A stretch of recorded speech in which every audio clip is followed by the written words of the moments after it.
Baningi abantu abathi basindisiwe kodwa lithi iBhayibheli kukhona nabantu abathi basindisiwe kodwa bengamazi uJesu. Uthi uJesu nokubazi ngezithelo zabo ngoba izithelo zakho yizona ezikhombayo.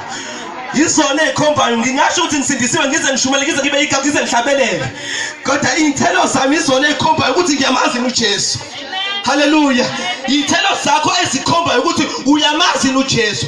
Indlela ophila ngayo, indlela owenza ngayo, indlela okhuluma ngayo, indlela enamandla okuhlukanisa umuntu nesono. Wonke umuntu othi uyakhona uJesu, wonke umuntu othi uyazana noJesu, wonke umuntu ozelwe kabusha kumele ahlukane nesono.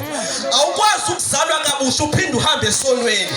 Uthi uJesu niyakulazi iqiniso, neqiniso liyakunikhululaphi na esonweni. Asikwazi ukusindiswa siphinde sibe isigqila sesono. Uma usindisiwe nje uyahlukana nesono. Uhamba impilo omngcwele, impilo ethembekile. Hallelujah. Ngoba uthola umayekisi, uthola umuntu okuhlukanisayo nesono. uJesu uyahlukanisana nesono. Ikona nje ngizokusho namhlanje uJesu uyahlukanisa nesono. Uma nje uthola uJesu isono uyahlukana naso. Baningi abantu abathi basindisiwe kodwa lithi iBhayibheli kukhona nabantu abathi basindisiwe kodwa bengamazi uJesu. Uthi uJesu nokubazi ngezithelo zabo ngoba izithelo zakho yizona ezikhombayo. Yizona ezikhombayo. Ngingasho ukuthi ngisindisiwe ngize ngishumele ngize ngibe igama ngize ngihlabelele kodwa izithelo zami yizona ezikhombayo ukuthi ngiyamazi uJesu. Hallelujah. Izithelo zakho ezikhomba ukuthi uyamazi uJesu. Indlela ophila ngayo, indlela owenza ngayo, indlela okhuluma ngayo, indlela siyakungcono ukuthi ngithale ngibe yinhlwa kunokuthi bebaningi kodwa siyesogwini. Josizana ukuzuziswa lonke kodwa ekugcineni sona lokuphila kwethu. Into lokusikhipha ubehlengo sokuphila kwethu. Matthew 16 verse number 24. Hallelujah. Nencwadi abaseKhorinto besibili uchapter number 4. Hallelujah. Cela uqala ngale. Matthew 16 verse number 24. Hallelujah. Amen. Bayashiya bangani. Ziyashiwa ihlobo. Ungavumeli ihlobo zakho zikudonsele esogweni. Hallelujah. Ungavumeli ifamily yakho ikudonsele esogweni. Njengoba sithola ivangeli ensukwini zobusha bethu, asigcinele ebusheni bethu. Singene usuli nyebezi. Ungadayisi ngefa lakho. Ngasho njalo ngonyaka odlule ungadayisi ngefa lakho ngenxa yendlala yesikhashana. Ngoba ikhona indlala kodwa izophela. Bekesela musudayisa ngefa lakho. Ungadayisi ngefa lakho. Ungadayisi ngevangeli. Hallelujah. Insizwa ihlale njengensizwa. Nentombi ihlale njengentombi. Kube khona indawo eyivalwayo. Hallelujah. Usipho uyavama masisindisile. Uyahlukana nje nesono.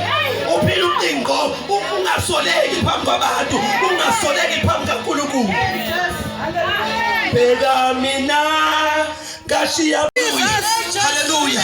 Hallelujah. Lalela noma ungalazi uyakwazi ukusindiswa usindiswe ngempela. Noma futhi ulazi uyakwazi ukusindiswa usinde ngempela. Hallelujah. Hallelujah. Into esinganayo isho ngayo ukuthi uma ususindisiwe waphinda ubuyele esonweni uyakwazi ukubuya. Lithi iBhayibheli nineseliphunyukile enkempeni baleka nabensabheke emuva la ngeke niselisho lelizwi ukube kwakwenze ukuthi siphinde sibuyele kuNkulunkulu kodwa lithi baleka nabensabheke emuva ngoba uNkulunkulu uyasaka ukubuya. Hallelujah. Ungadlali njengesono ngoba esonweni lithi iBhayibheli wenza isono uyisigqila sesono wona noma sengasathanda. Ungadlali ngesono. Uma uhlala ngesono uhlala ngomlilo. Sibe nofakazi esokwazi ukuxoxela abantu abesemva kwethu. Singabi nofakazi ukuthi ngakholwa ngaphinda ngawa ngaphinda ngakholwa ngaphinda ngawa. Indaba into engaxoxeki. Asibe nofakazi oqondile ukuthi ebusheni bami ngathola uJesu. Ensukwini zobusha bami ngathola uJesu. Indlela yami yaqonda yasefika ekupheleni. Hallelujah. Hallelujah. Sengikhulumela laba abasindiswa bengakangena esweni. Mase nje kulabo basesweni nabanabo ufakazi futhi ukuthi ngifica uJesu ngimani kimi. Amen. Hallelujah. Akasho lutho. Naye wangithatha ngobuso wami. Hallelujah. Hallelujah. Hallelujah. Lalela noma ungalazi uyakwazi ukusindiswa usindiswe ngempela. Noma futhi